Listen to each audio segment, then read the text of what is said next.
আপনারা সেলিব্রিটি চান অথচ সুযোগ পাচ্ছেন না, কোনো চিন্তা করবেন না। প্রবি ফিল্ম প্রোডাকশন আপনাদের জন্য নিয়ে এসেছে এক অভিনব সুযোগ। সিনেমা, সিরিয়ালে এবং টেলিফিল্মে নিজের মনের মতো ক্যারেক্টার নিয়ে অভিনয় করতে চান? সব বয়সের ছেলেমেয়েরা আমাদের সঙ্গে যোগাযোগ করুন। আপনাদের সেলিব্রিটি হন, এগিয়ে আছে আপনাদের সেলিব্রিটি করার জন্য। কি ভাবছেন? ওখানে গেলে হয়তো সুযোগ পাবেন কি পাবেন না, কোনো চিন্তা করবেন না।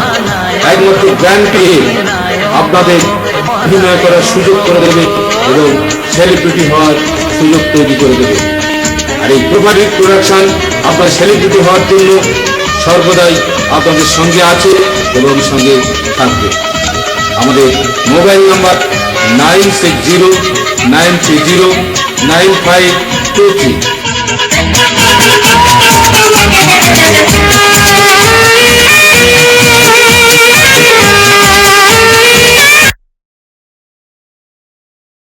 নমস্কার, আমি জামাল উদ্দিন সর্দার। খবর 72 ঘন্টার তরফ থেকে সকলকে স্বাগত। গতকাল ক্যানিংয়ে ডিমের মধ্যে প্লাস্টিকের অংশ পাওয়াকে কেন্দ্র করে ক্যানিং এলাকার বিভিন্ন জায়গায় চাঞ্চল্যের সৃষ্টি হল।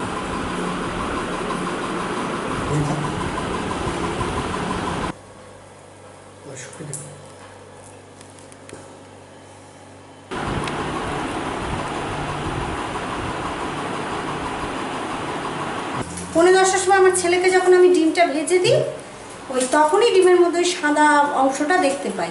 এর আগের দিন অত লক্ষ্য আমি করিনি, আজকেই আমার নজরে এটা আসলো। তার মধ্যে সাদা আস্তরণটা দেখলাম, তারপরে সেটাকে এই যে কড়াইতে ভাজা বসিয়েছি, এই সাদা আস্তরণটাকে। আপনি ডিমটা যে নাকে শুকছেন, কি গন্ধ পাচ্ছেন? পুরো প্লাস্টিকের গন্ধ। আপনার নাম? আমার নাম অপরাজিতা দাস। শুধু ক্যানিং নয়, ক্যানিং ছাড়া রাজ্যের বিভিন্ন জায়গায় এই ধরনের ঘটনা ঘটতে থাকে। এই নিয়ে রীতিমতো মুখ খুলেছে ক্যানিং মহকুমা হসপিটালের আধিকারিক। মুখ খুললেন মিডিয়ার সামনে। আমিও দেখছি, শুনছি, কালকেই দেখলাম মিডিয়াতেই, আপনাদের মিডিয়াতেই দেখলাম। এটা খুব ভয়ঙ্কর ব্যাপার। মানে এটা কীভাবে হচ্ছে আমরা বুঝতে পারছি না। ডিম এবং এটা অসাধু ব্যবসায়ী কিছু করছে। ডিমের মধ্যে প্লাস্টিক, মানে এত মানে তার ডিমের যে নিউট্রিশন ভ্যালু এবং তার যে উপকারিতা, তা তো হবেই, থাকবেই না, উল্টে মানুষের ভয়ঙ্কর ক্ষতি করবে। না, অবশ্যই সে প্রাথমিকভাবে বলবো যে ডিমটা খাবেন না, একদম কথা।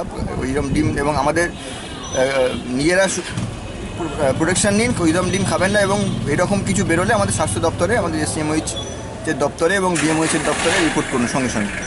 আমরা আগে রুগীর মানে যার রুগী বলবো না, যার সেই যদি কেউ অসুস্থ হয় বা কিছু হয়, তার যা কন্ডিশন যেরম আমরা পাবো, সেই মতো তার চিকিৎসার বন্দোবস্ত এখানে আমাদের যা আছে সেই মতো দেবো। ডিম যদি এরকম বেরোয়, ডিম তো অ্যাকচুয়ালি পুষ্টিকর খাদ্য হিসাবে আমরা জানি, খাদ্য, এবং সেটা সেদ্ধ করে বা ভেজে দুরকমভাবে খাওয়া যায়। এখন যখন এগুলো যেভাবে রান্না করতে গিয়ে, যে পদ্ধতিতে রান্না করতে গিয়ে এরকম বেরোচ্ছে, সেটা প্রাথমিকভাবে দেখে সতর্ক হয়ে সতর্ক হয়ে রান্নাটা করতে হবে এবং দেখে নিতে হবে যে এরকম কিছু আছে সঙ্গে। এবং যেটা বললাম, যদি এই ধরনের কিছু অ্যাডাল্টারেশন পাওয়া যায়, একটা ফুড অ্যাডাল্টারেশন অ্যাক্ট আছে, সেখানে স্বাস্থ্য দপ্তরে এবং খাদ্য দপ্তরেও রিপোর্ট করা যায়। এটা দুটো দপ্তরে রিপোর্ট করা যায়। আমরা আমাদের কাছে করলে আমরা এরম ক্ষেত্রে অ্যাকচুয়ালি আমরা জেলা স্বাস্থ্য দপ্তরে জানাবো, মানে আমাদের এসএমওইচের মাধ্যমে যেটা হয় আর কি। আপনি আমাদের কাছে আমাদের নজরে আনতে বলবো, তাৎক্ষণিকভাবে আমাদের নজরে আনতে বলবো। ক্যানিং থেকে অনুপ বিশ্বাসের রিপোর্ট। গতকাল ক্যানিংয়ের শ্যামাপ্রসাদ পল্লীতে সহাদেব মণ্ডল নামে 30 বছরের এক যুবককে তার স্ত্রীর সামনে গুলি করে পালিয়ে যায় পিন্টু নামে এক দুষ্কৃতী।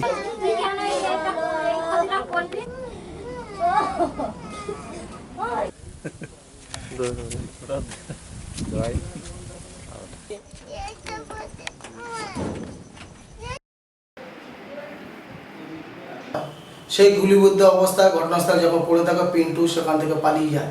তারপর তার স্ত্রী দাবি করে যে কেউ তাকে সাহায্য করেনি। অবশেষে সে তাকে নিয়ে ক্যানিং মহকুমা হসপিটালে চিকিৎসকরা চিকিৎসা করে তাকে মৃত বলে ঘোষণা করে। আমার যা 14 পরিষি জানা তাই হচ্ছে।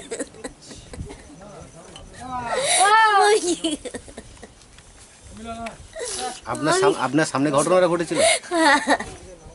আমার সামনে কেউ ছিল না। আপনি আপনার স্বামী ছিলেন নাকি? আমার দোকানে মাল এনে দিয়েছে সবে, মাল এনে দিয়ে আমার দুটো রান্না করেছি, ভাত খাবো বলে সবে ভাত বাড়তি বলেছে, আমি ভাত বাড়তি সবে ঘুরে তাকিয়েছি, সেই সঙ্গে সঙ্গে মেরেছে। মেরে আর কিছু বলি না, ছুটে পালিয়ে আমি বাবারে মারে করছি, ও ধরলো না। এখানে গুলি করেছে, ওখানে কি আমার পাঁজা করে ধরে পড়ে গিয়ে ফিনকিতে রক্ত বার হচ্ছে। পিন্টুই মারলো? পিন্টু বলছে, আমি বলছি তুমি এই কি করলে, তুমি একটু ধরেছি, সবাই মিলে ডাক্তারখানায় নিয়ে চল। আর গায়ে হাত দিল না। পিন্টু কি এলাকায় মোস্তানি গুন্ডামি করে বেড়াতো নাকি? ও একটু ওরকম মতন আছে। সবাইকে ভয় ভীতি দেখাতো? ওর সাথে আমি কোনো সময়, ও একটু ওরকম বলে আমার স্বামীকে আমি বলেছি ওর সাথে চলবে না খুব একটা, এমনি কথাবার্তা বলবে কিন্তু ওর সাথে কোনো কিছু করবে না। এমনি আমার স্বামী ওর সব ধান্দায় নেই, ও কাজ করে এসে দোকানে বসে। আজকে সন্ধ্যাবেলা বাড়ি এসে আমার মালটা এনে দিয়ে আজকের কপালে এই ছিল আমার। কোনো কিছুর প্রতিবাদ করেছিল ওই ফিশারি নিয়ে? না, কোনোদিনও ওইসব সম্বন্ধে ও কারো ঝামেলাই যায় না, ও কারো ঝামেলায় যায় না। নাম কি আপনার? সীতারানী। ক্যানিং থেকে অনুপ বিশ্বাসের রিপোর্ট। আজ দক্ষিণ 24 পরগনার বারুইপুরে বিজেপির পার্টি অফিসে কুলতলি থেকে সিপিএম ও তৃণমূল থেকে মোট 60 জন কর্মী তারা বিজেপিতে যোগ। সারা ভারতবর্ষে বিজেপিকে চ্যালেঞ্জ করার ক্ষমতা কোনো পার্টি নেই।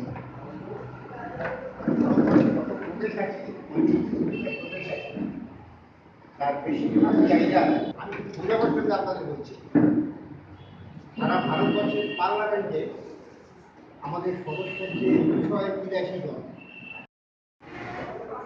12 জন আমরা আছি 283, কংগ্রেস আছে 42, বিরোধী আছে 34। জেলার বিজেপি সভাপতি দিলীপ বাবু তাদের হাতে দলীয় পতাকা তুলে দেন। मातरम वंदे मातरम वंदे मातरम वंदे मातरम भारत माता की जय भारत माता की जय बीजेपी बीजेपी बीजेपी जिंदाबाद जिंदाबाद जिंदाबाद बीजेपी जिंदाबाद जिंदाबाद जिंदाबाद नरेंद्र मोदी नेतृत्वे सारा पश्चिमबंगे बीजेपी लड़ছে লড়বে वंदे मातरम भारत माता की जय भारत माता की जय भारत माता की बीजेपी बीजेपी बीजेपी जिंदाबाद जिंदाबाद जिंदाबाद भारत माता की जय भारत माता की जय भारत माता की जय नरेंद्र मोदी जी की जय दिलीप घोष जी की जय दिलीप दा जिंदाबाद जिंदाबाद जिंदाबाद। আজকে কুলতলি বিধানসভা জালাবেড় 2 অঞ্চল থেকে প্রায় ভোটার 60 জন মতো সিপিএম আর তৃণমূল থেকে আমাদের পার্টিতে যোগদান করে। নতুন বার্তা, এটা শুধুমাত্র জালাবেড় 2 বলে না, সারা পশ্চিমবঙ্গেই বিজেপিতে প্রতিনিয়ত লোক যোগদান করছেন মানুষ নরেন্দ্র মোদীকে দেখে। এটা নতুন কিছু নয়, আগামী দিনে কুলতলিতে একটা বৃহৎ আকারে একটা পরিকল্পনা চলছে, বৃহৎ আকারে একটা যোগদান হবে, সেটা আমরা রাজ্য নেতৃত্ব আশা করছি আমাদের মাননীয় সভাপতি দিলীপ ঘোষের হাত থেকেই হবে। তবু আমরা যা সংখ্যা পাচ্ছি কুলতলি কেন্দ্রে কিছু না হলে 2,500 থেকে 3,000 টোটাল আগামী 1 মাসের মধ্যে বিজেপিতে যোগদান করবে। আমার নাম সুনীত দাস, আমি দক্ষিণ 24 পূর্ব জেলার সাধারণ সম্পাদক। খবর আজ এই পর্যন্ত। দেখতে থাকুন অনলাইনে খবর 72 ঘন্টা।